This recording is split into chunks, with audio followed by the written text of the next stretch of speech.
ఒక మనిషిని ఏ స్థాయిలో అయినా నిలబెట్టేది పడగొట్టేది వాడి వ్యక్తిత్వమే. తప్పు చేసి నేను ఇంతే అనడం, అన్యాయం చేసి ఇది నా నేచర్ అని పొగరుగా మాట్లాడడం ఈ రోజుల్లో చాలా మందికి దాని వ్యక్తిత్వం అనుకుంటున్నారు. నీ వ్యక్తిత్వం మంచిదైతే అందులో ఒక నిజాయితీ ఉంటే నువ్వు ఓడిపోయినా కూడా నీకు బాధ అనిపించదు.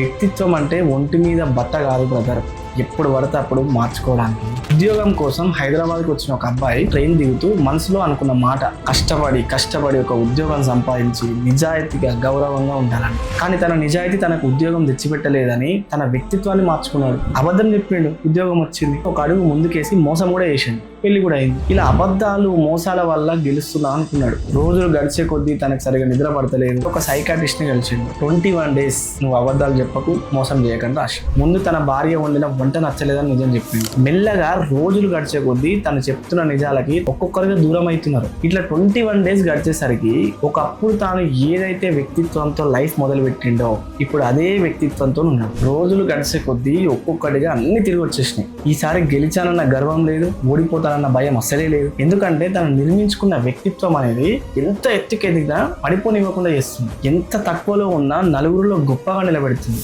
ఎంత ఆకలి వేసిందని సింహం మాత్రం గడ్డి తినదు కదా, అలా తింటే అది అడవికి రాజెందుకైతే చెప్పండి. సో మనిషి కూడా ఇంతే, ఎంత కష్టంలో ఉన్నా ఎంత మంది నేను జడగొట్టాలని చూసినా నీ వ్యక్తిత్వాన్ని మాత్రం మార్చుకోకుండా అట్లనే ఉంది.